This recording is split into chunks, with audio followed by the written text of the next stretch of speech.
And finally tonight, President Obama is taking his bus tour to the people once again. And I think he needs to add a stop to his itinerary. Columbus, Ohio. In just 3 weeks, Ohio voters will go to the polls and decide whether or not they want to kill workers' rights, undermine public education, and hurt public services. It affects a lot of people. Mr. President, I think you need to go to Ohio the night before the election and tell those middle classers that you stand with them.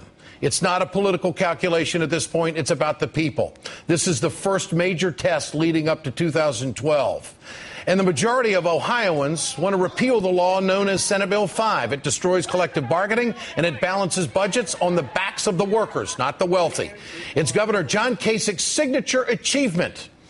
And right now, he's scrambling to save face, and he's getting some major help from out-of-state special interest groups, including a few associated with Liz Cheney.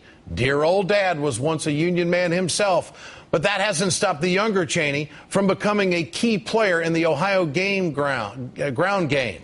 And as the nation's John Nichols reports, Cheney is the force behind the entire network of organizations trying to destroy workers' rights in Ohio, and she plans on spending big bucks to get it done.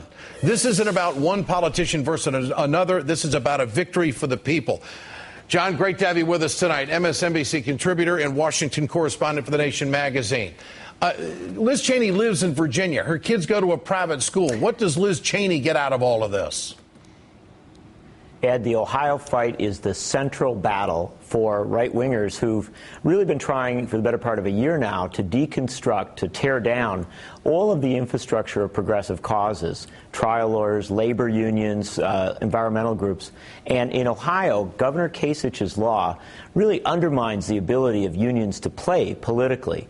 And so Liz Cheney, Karl Rove, all sorts of names we know are coming in big time to Ohio to try and save Kasich's law. You write the reason for doing so isn't about this. It's about next year. Yeah, you write that she's behind some deceptive mailings in the state. How much money are Cheney's groups spending and expected to spend? Well, we don't know, Ed, and you won't know even as this thing plays out until after it's done. Last year, Liz Cheney said that the groups she's running were spending in the range of $12 to $15 million on a handful of congressional races. How much she'll spend in Ohio and how much the other groups will spend is unclear, but the Columbus Dispatch newspaper estimates that it could be as much as $20 million. Well, President Obama did not go to your state of Wisconsin to stand with the workers, although he made statements about them. Does he need to go to Ohio? I think he does. What do you think, John? Ed, I think there's no question. Look, this is a clear battle lines fight. On one side, you have Dick Cheney's daughter and Karl Rove. You have the core people who really were responsible politically for a lot of the economic crisis we are in.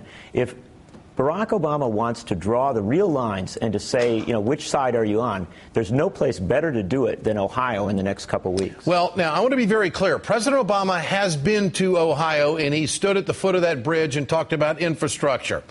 I'm talking about just days before this crucial vote. I think the president needs to throw all of his political capital into this. It isn't about who wins and who loses politically. This is about the people. And this is about standing with middle-class workers in this country and also standing up for unions and protecting their right to negotiate. I think the president needs to take a stand and go there and be there hours before the vote to motivate people to get them going. I think he can make a big, big difference.